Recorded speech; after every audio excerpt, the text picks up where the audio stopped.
Բարև ձեզ, սա ADTV հարցազրույցն է, ես հիմա հեռավար կարգով զրուցելու եմ Արցախի ազգային ժողովի արդարություն խմբակցության պատգամավոր Մետաքսյա Հակոբյանի հետ։ Բարև ձեզ։ Բարև ձեզ։ Սկսենք այն հարցից, թե ընդհանուր ինչ իրավիճակ է Արցախում։ Նախ անվտանգային առումով, գիտենք, որ հրադադարից հետո եղել են տարածքային խախտումներ, Ադրբեջանի կողմից տարբեր սադրանքներ, հիմա ընդհանուր առմամբ ինչ իրավիճակ է Արցախում։ Իրավիճակը չեմ ասի, որ այդպես հանգիստ խաղաղ բոլորը մոռացել են, անցել են իրենց առօրյային։ Բնականաբար պատերազմից հետո, այդ հրադադարից հետո հոգսերը երևի թե ավելի շատ են, ավելի մեծ են, քան նույնիսկ պատերազմի ընթացքում, որովհետև պատերազմի ընթացքում մենք մի նպատակ ունեինք հաղթել, իսկ հիմա ամեն ինչ խառնվել է իրար կարծես, իհարկե ամենակարևոր, ամենացավոտ մասը անընդհատ գիտակցել հազարավոր զոհերի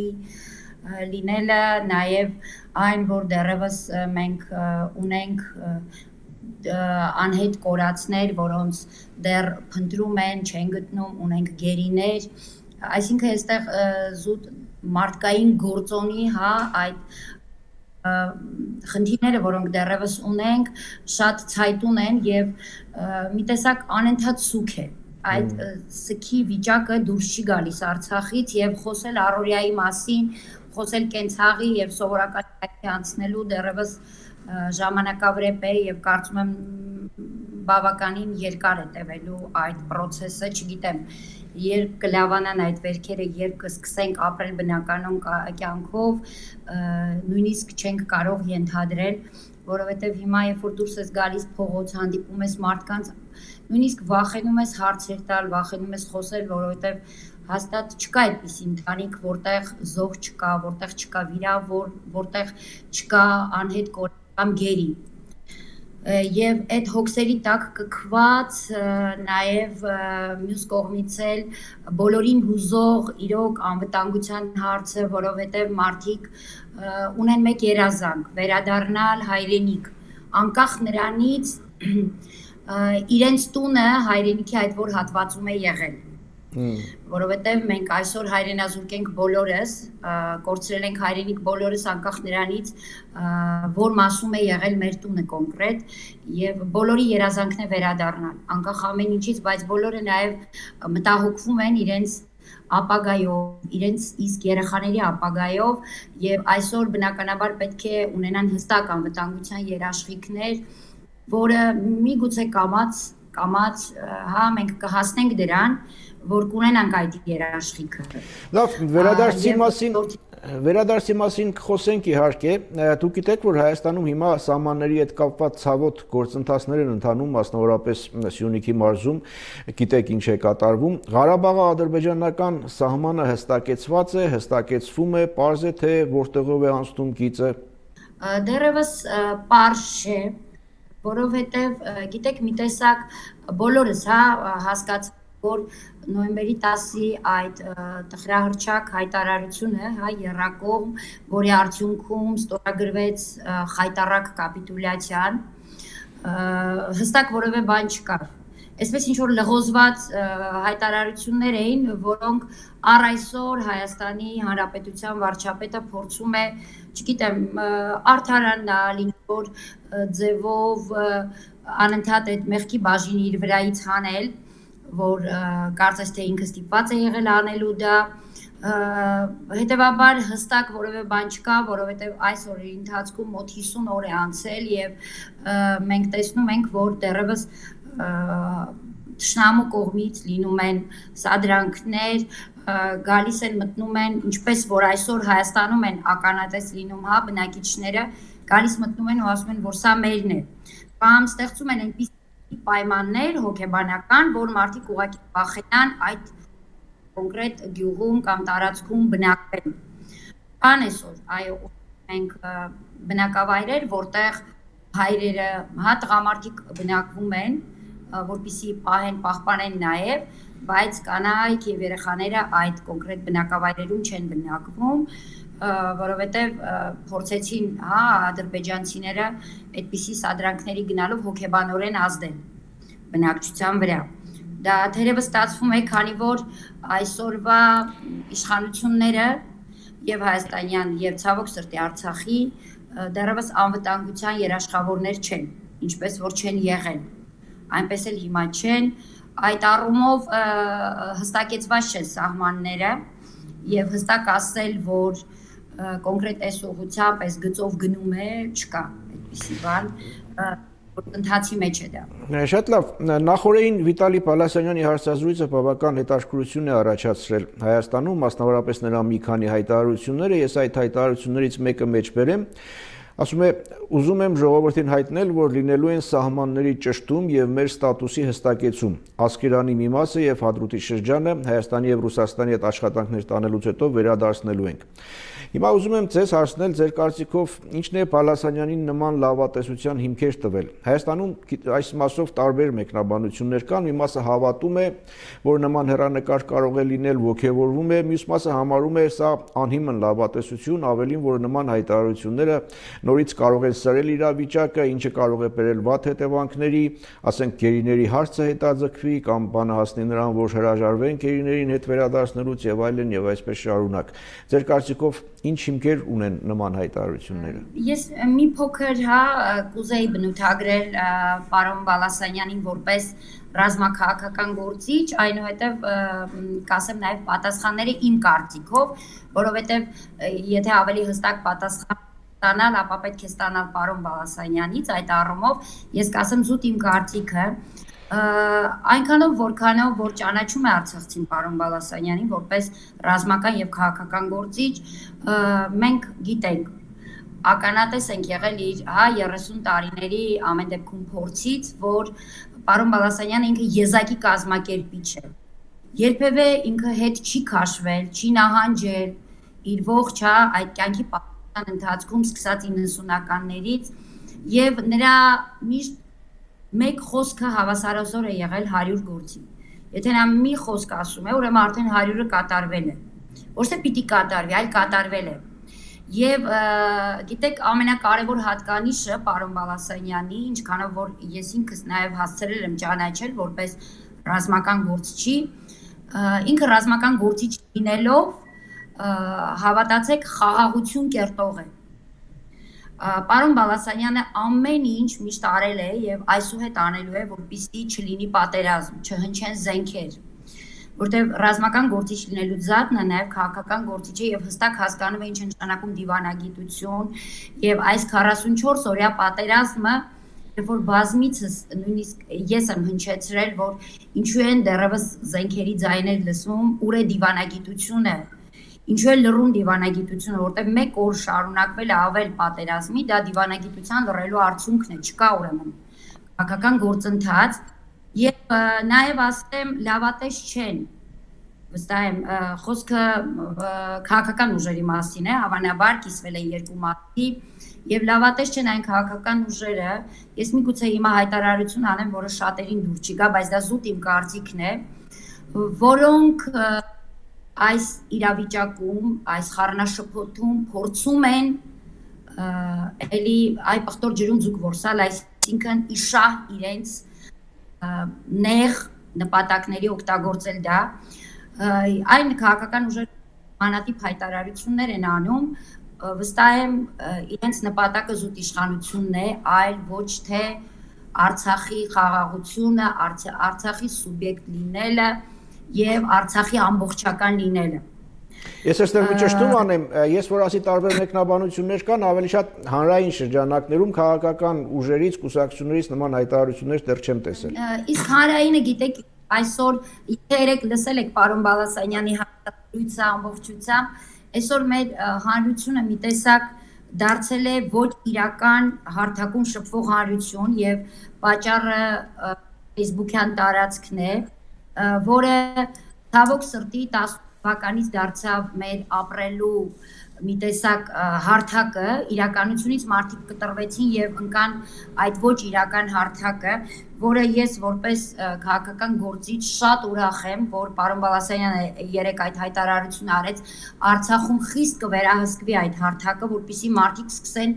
ապրել իրականության մեջ, այլ ոչ թե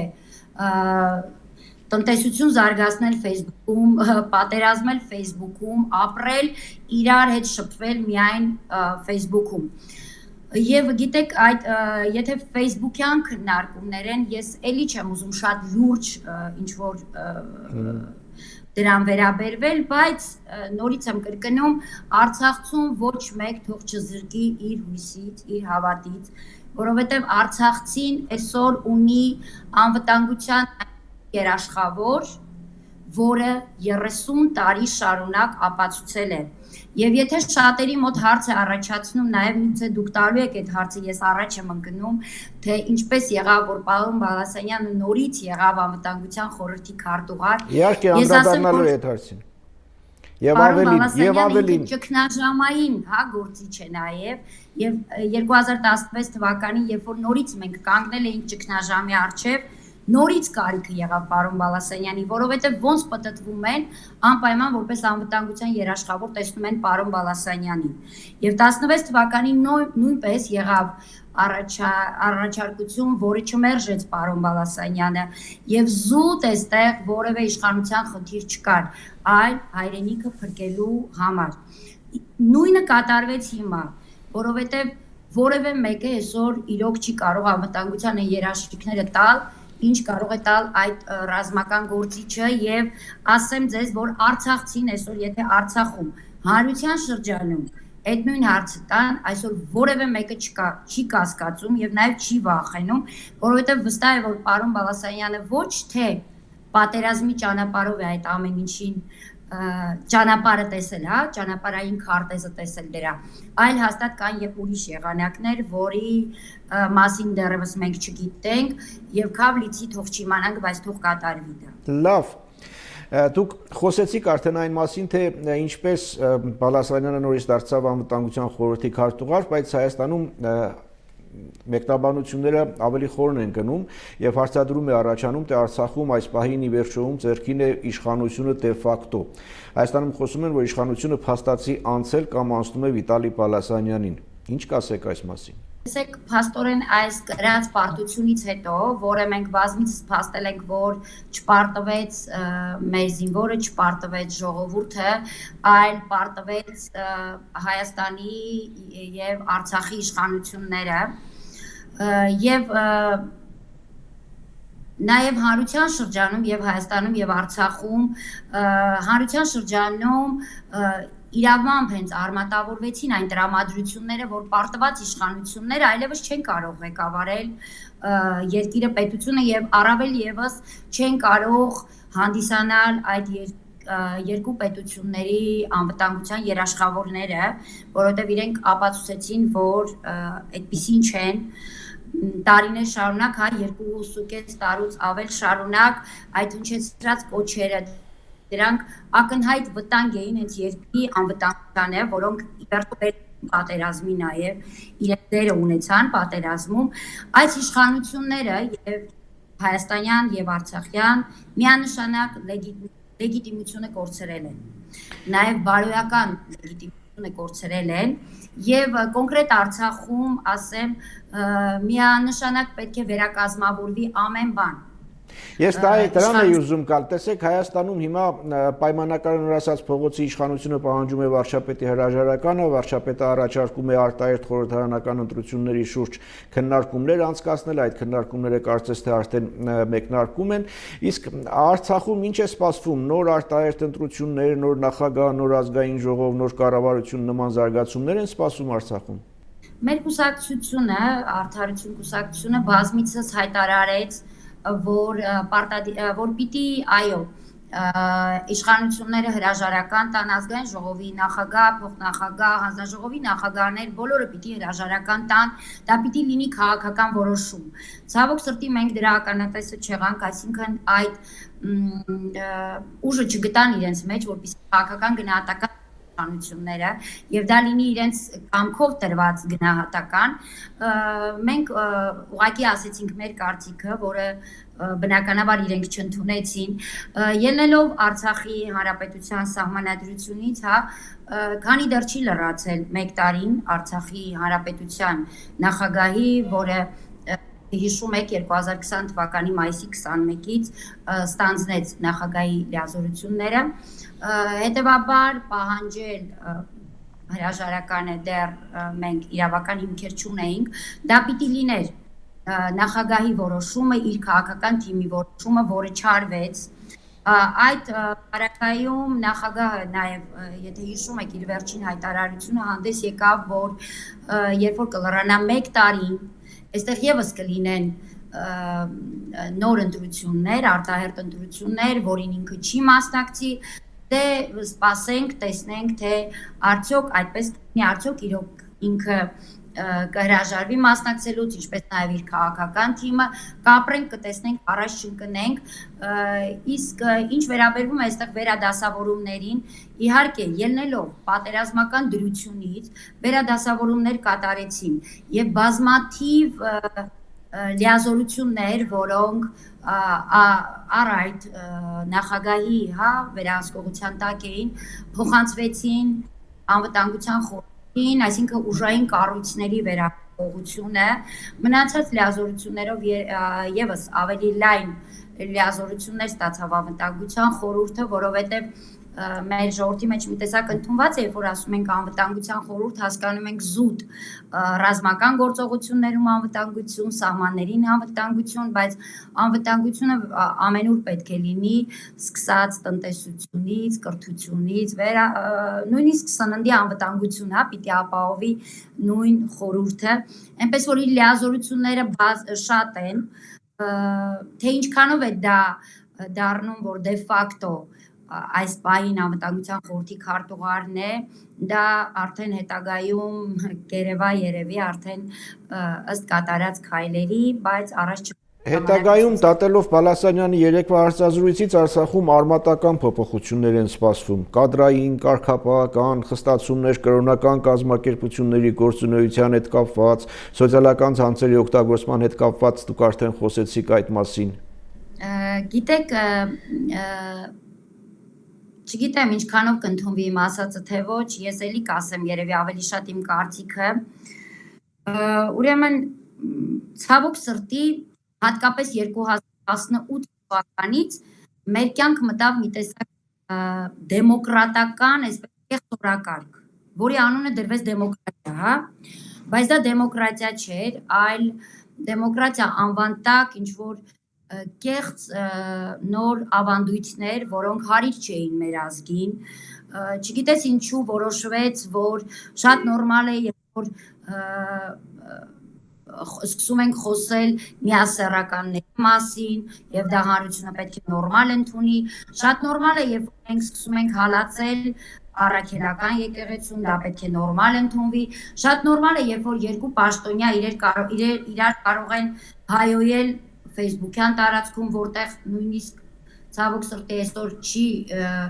այդպես վերահսկվում, նաև կան երեխաներ, կան անչափահասներ, եւ դա նորմալ ընդունվեց, անունը դրվեց դեմոկրատիա։ Բայց դրա արդյունքում մենք կորցրեցինք մեր ազգային դեմքը։ Երեք պարոն Բալասանյանը մի շատ հոյակապ արտահայտություն արեց, որը ես շատ կուզեի, որ Հայաստանում եւս ընդունվեր, ասեց արցախցիներ պետք է ապրել որպես արցախցի։ Ես հիմա կասեմ, որ հայեր պետք է ապրել որպես հայեր։ Եկեք վերցնենք Եվրոպայից այն ինչ մեզ օգուտ է, Ամերիկայից, մնացած երկրներից այն ինչ օգուտ է, ինչի չի կորցնում, ինչի արդյունքում չենք կորցնում մեր դեմքը։ Բայց այսօր մենք դեմքը այդ կեղծ դեմոկրատական օրակարգով կորցրեցինք եւ այո, մենք այսօր միանշանակ Արցախում ընդունվելու է այդ տարբերակը, որ մեզ պետք չեն աղանդավորական կազմակերպություններ, բացարձակ պետք։ Իրենք որևէ օգուտ չեն տվել Արցախին եւ չեն էլ տալու, բացի շեղելուց։ Մենք այսօր պետք է այնքան ամուր կպնենք մեր քրիստոնեական արմատների, մեզ որևէ մոդեռն կրոն պետք չի քավլիցի։ Մենք առաքելական եկեղեցու հետևորդներն ենք, այն հնագույն քրիստոնեական, որով պետք է պարծենալ եւ պետք չի գտնել որևէ մոդեռն ինչ որ բողոքական տարբերակներ այդ եկեղեցուց։ Դա առաջինը։ Միանշանակ պետք է վերահսկվի այդ սոցիալական ցանցերը, այդ հարթակները, միանշանակ, որովհետեւ այսօր շատ պաշտոնյաներ դուրս չգալով իրենց աշխատասենյակներից գլխակորույս այսպես միայն այդ սոցիալական հարթակներում են այն աշճանի, որ նույնիսկ ենթականերին կարող են կանչել, ասել կան այդպիսի դեպքեր, ինչու լայքեցիր, այսինչի գրառումը, ինչու կիսվեցիր, այսինչի, այսինքն իրենք ամբողջ օրը զբաղված են այդ հարթակում, երբ որ պիտի պետական պաշտոնյան ոչ թե աշխատասենյակային, այսպես ինչ-որ բյուրոկրատիայով զբաղված լինի, այլ ինքը պիտի լինի նաև շատ դրսում, անպայման պետք է ինքը իրականության մեջ լինի, այ որպես ես կոնկրետ պատգամավոր շատ հազվադեպ ինձ կտեսնեն ազգային ժողովի շենքում, այն էլ եթե ես պիտի այստեղ մարդկանց հետ շփվեմ, կան մարդիկ, ովքեր պիտի գան այստեղ, կամ ինչ-որ մի աշխատանք պիտի կատարվի կոնկրետ այստեղ։ Մնացած դեպքում ես ներսում չեմ, դրսում եմ եւ փորձում եմ ավելի շատ լինել մարդկանց մեջ, լինել իրականության մեջ։ Այնպես որ համենայն դեպս Արցախում հասարակությունը միանշանակ ընդունում է Պարոն Բաղասանյանի այդ ասած երեկվա հայտարարությունները։ Շատ լավ, ելի վերադառնալով իմ մեջ բերած հայտարարությանը, որտեղ խոսվում է նաև կարգավիճակի մասին, Բալասանին ասում է լինելու են սահմանների ճշտում եւ ստատուսի հստակեցում։